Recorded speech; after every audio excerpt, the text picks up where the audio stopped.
against communism, and they felt that he even might constitute a potential threat to Dwight D. Eisenhower in the elections of 1956, and they felt that this was a way to do away with someone who was causing them embarrassment, even though he was popular among rank-and-file Republicans.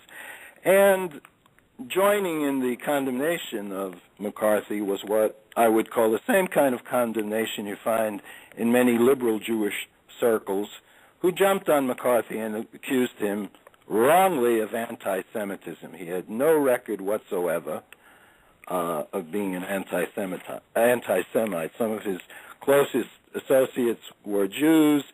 He even criticized American policy in the Middle East over the Voice of America's cancellation of Hebrew language broadcasts, ostensibly to save money, when the real reason was that the Voice of America helped in revealing to the Israeli public the anti-Semitic character of the Soviet leaders and their show trials.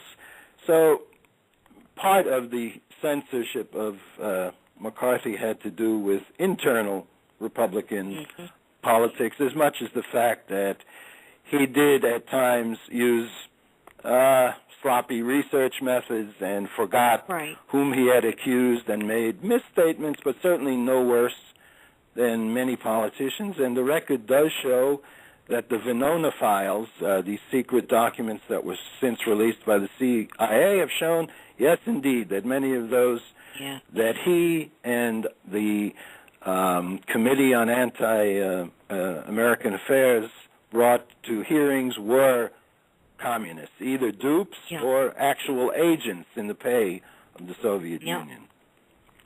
Well, I'll tell you, this is not unlike what is being done to the Tea Party movement today. As McCarthy was a threat to the moderate wing of the Republican Party, as you note in your book, dominated by an old guard of Ivy League aristocrats, they essentially Alinsky'd him. They singled him out, they personalized him, they polarized him, they ruined him. And this is what the moderate wing of the Republican Party is attempting to do with the Tea Party movement. Very similar. I see a lot of similarities here. Yes, I hope, though, that they are not allowed to go too far. I think we all have an overriding issue in amending fences in any way possible to prevent Obama from getting a second term, which will be an absolute catastrophe. Oh, yes. And, you know, the thing that is of great concern to us, too, is that voter fraud. I mean, we were talking last night. We had a guest on last night. She's a private detective, private investigator, who discovered that Obama's Social Security number was issued fraudulently out of the state of Connecticut, and it had originally been assigned to a man who has been deceased for quite some time. And I mean, the corruptness, the fraud that is surrounding this administration is it's frightening. Absolutely astounding too. He's just a mystery man. It's not only the obviously bogus Social Security card or the birth certificate about which doubts have been raised, but his whole early career and background is just like a closed book. No one has released records of any type. You can't learn anything about the passport he has had and the grades he obtained or scholarships at various colleges and universities. But even more remarkable, I have not seen one interview with an old childhood chum, a previous girlfriend. I mean, after all, with any president, you have people who will come and say, yeah, I remember him, or, you know, we were in school together, we played on the Little League team, and so on. There's nothing from his childhood. No. He's a cipher. He's a cipher. Yeah, there's a, and this ties in too with the what you talk about in another one of your chapters in your book, The Left is Seldom Right, about the uncritical support of the left for freedom of religion to protect a militant Islam. Well, now we are seeing that we have a president, a putative president, who is very sympathetic to Muslims, to Islam, is more prone to celebrate iftar and Ramadan than he is to observe Christmas or Easter, and yet he professes to be a Christian. So we have the left media, the left culture, the left political body supporting militant Islam, of which he is highly suspected of being a member himself. Well, the suspicion definitely is there, but what is, I think, most regrettable is the number of liberals who feel that somehow any criticism of Islam, no matter if you qualify it by saying militant or extreme or radical, their influence in American mosques is substantial. I don't know if it's 50% or 40%, but it is substantial. It is a significant number, and we have to be aware of that. And also that the United States has every right to be suspicious and to investigate these mosques, and that in the past we have had a number of landmark cases that show the government has the right, the obligation, the duty to intervene where what is at stake are not beliefs.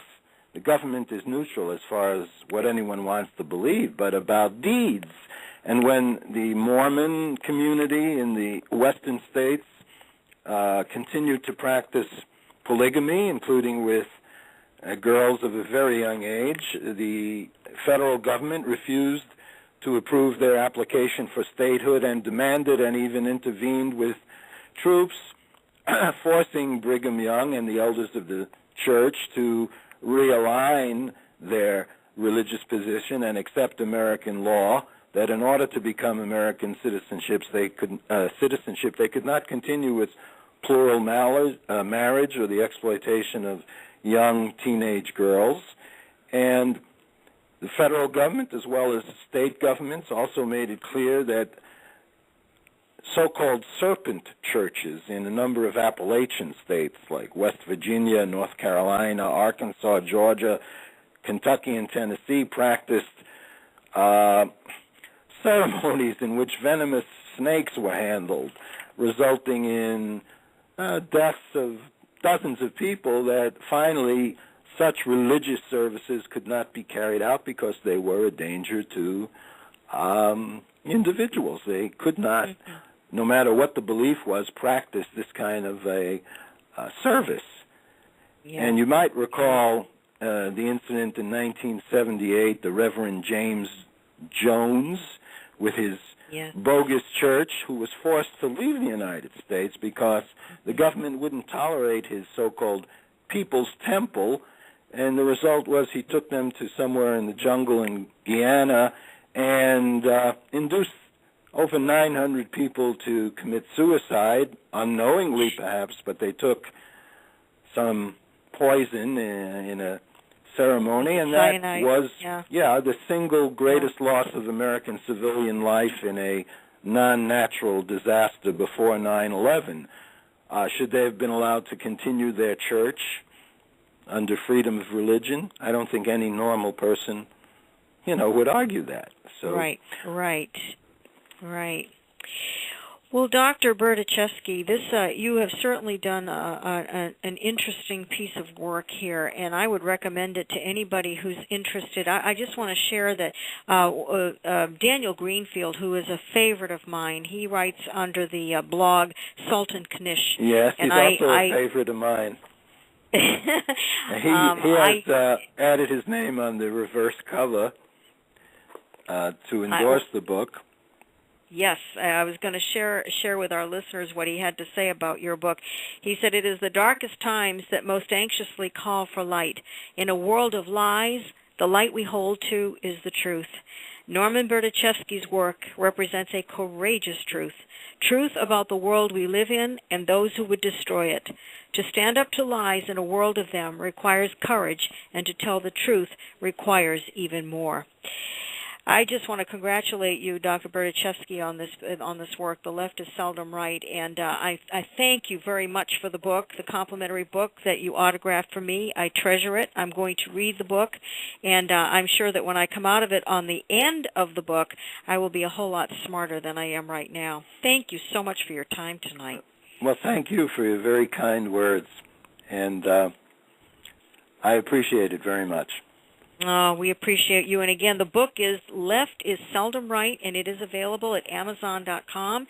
Check it out. And one thing I wanted to ask you, Dr. Berdichevsky, do you have a website that we can direct our listeners to? Yes, my own website is nberdichevsky.com, but I also want to mention the book is published by the New English Review Press. I write a monthly essay for them at newenglishReview.com, and their press has just begun to issue books. Mine is the second in the books they've produced, and the book can also be ordered directly through them as well as through Amazon. And you can also read almost all of the previous 50-plus articles in the last 4.5 years that I've written for the New English Press, or New English Review. What a treasure trove that must be. All right. Well, thank you, Dr. Berdichevsky, again. Thank you so much for your time tonight. It's been very interesting, and I wish we had more time to spend with you to delve into even more of what you've written. There's just so much here. So we wish you the best, and thank you again for being with us this evening. Okay. Thank you, Andrea. Okay. Bye-bye. Good night, sir. Bye-bye. Good night. All right. Good night.